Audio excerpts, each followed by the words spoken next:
克罗琳德的传说任务做的还是蛮有新意的，一个角色扮演游戏中的一次角色扮演剧情，我扮演旅行者，旅行者扮演烛影猎人，就像梦中梦，是十分奇妙的感受。不过任务中的3幕剧本，第2幕的时候和玩家的互动还是少了一些，导致在中间阶段我有点走神，参与感下降了不少。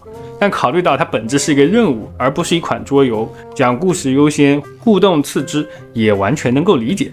但是呢，说真的，在第1幕的交互体验让我想象了一下老米用原神的底子做一款类似博德之门3这样 DND 规则的小体量游戏，我一定会很愿意去买单的。那么故事的开始，我们在枫丹街头遇见了愁容满面的克罗琳德和纳维亚，这2位枫丹臣女真是好看，但来不及欣赏她俩的美貌，随之而来一唱一和的同步动作就让我意识到眼前这2位是幽默人，果然他们烦恼的事情居然是剧本杀3缺1。这样一来呢，基本就奠定了本次任务欢乐日常向的基调了。接着来到千之屋集合，遇见了其他2位团员林尼和弗妮娜，以及本次剧本的负责人弗洛莱恩先生。我仔细看了一看他这一身打扮，要素过多，紫色的眼睛是雷元素里，黄色的鸢尾花纹饰是岩元素里，胸前的宝石是草原素里，真不愧是烛影猎人。接着我们就来到了第1幕，开始确认身份和选择技能。作为一个 DND 玩家，既视感满满，真的是太有意思了。老玩家纳维亚优先选择了说服和探查，感觉是一个喜欢玩弄话术的骚话玩家。林尼选择了我最喜欢的潜行和巧手，小偷小摸必备。而福福作为女演员选择了艺术和表演，我给她选择了洞悉和医术作为团队的后勤和智囊团，并额外学习了召唤。而这一次的一部分剧情根据爷技能选择的不同还会有所不同，不知道各位选的都是什么技能呢？进入剧本之后，想不到还有专属的角色形象，妈呀，这几个形象考不考虑出一下皮肤啊？我觉得质感真的很棒呀。另外第1幕的沉浸感做的真的非常到位，大家使用各自的技能推动剧情发展，我觉得非常有参与感。结束之后，开始了一段关于克罗琳德小时候的故事，被师傅收养，从小把刀当玩具，和右眼龙溪单挑，输了就要当对方宠物等等经历。这让我想到了泽北荣治，从小就和老爸单挑，果然强者就是要从小磨砺的。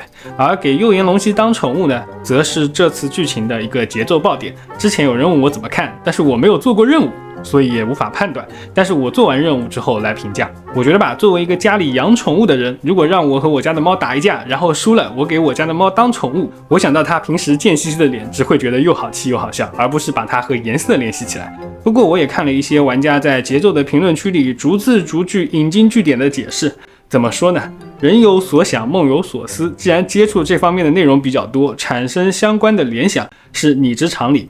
我尊重你往这方面想，毕竟青春期每个时代的年轻人都有每个时代特有的解放压力的方式，但是你在解放你的情绪和压力的同时，不要影响别人就可以了。颜色是本能，但不是公共场合应该高谈阔论的内容。小圈子里聊是自由的，但是出了小圈子，你到公共场合去聊，那就是一种骚扰了。而对于编剧的用词是否需要更准确，以免引发歧义，我觉得还是很有必要的。但是同时我也认为要给编剧空间，不要搞文字狱，像什么清风不识字，何故乱翻书，是暗指满人没有文化这样的蓄意嫁祸，也真的没有必要。欲加之罪，何患无辞呢？我认为文字的反复斟酌应该服务于文章本身的内容，而不是服务于可能过激的舆论反应。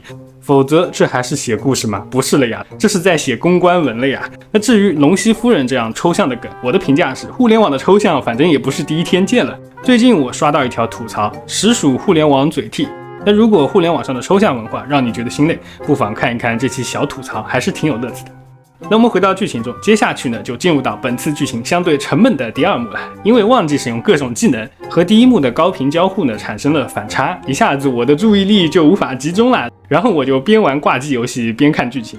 不过王国手上的一套歪理说辞，一下子还真的让我哑口无言。而当我们从牢狱中被弗洛莱恩救出之后，剧本就进入到了最有趣的第3幕。在这一幕，我们找到了烛影猎人的宝藏，名为传承和存护的意志。我手里的岩枪已经在燃烧了，让我们发动最后的冲锋吧，同志们！虽然说这波传承的剧情很老套，但是内核我还是挺喜欢的。在这个追逐金钱和名利的时代里，应该要记得还有其他同样有价值的事。那么接下来烛影猎人小队呢，向最后的邪魔展开了围剿。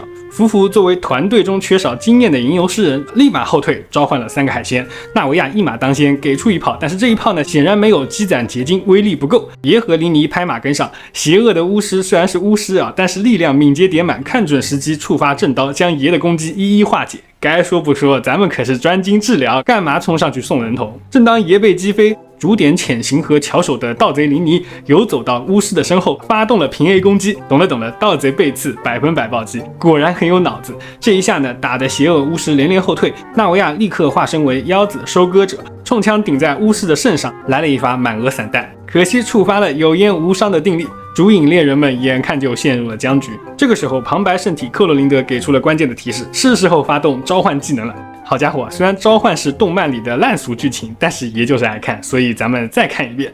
主影猎人沃尔特，千变万化的幻系师，幻影猎团的行刑人，于此显现吧！主影猎人埃斯特，黄金意志的继承者，暗影猎团的审判官，听从我的召唤。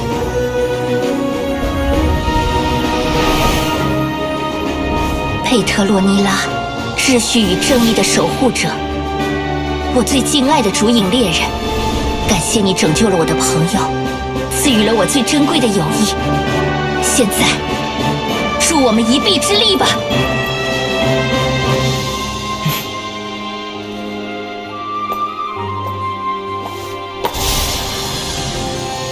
主影猎人应召唤前来。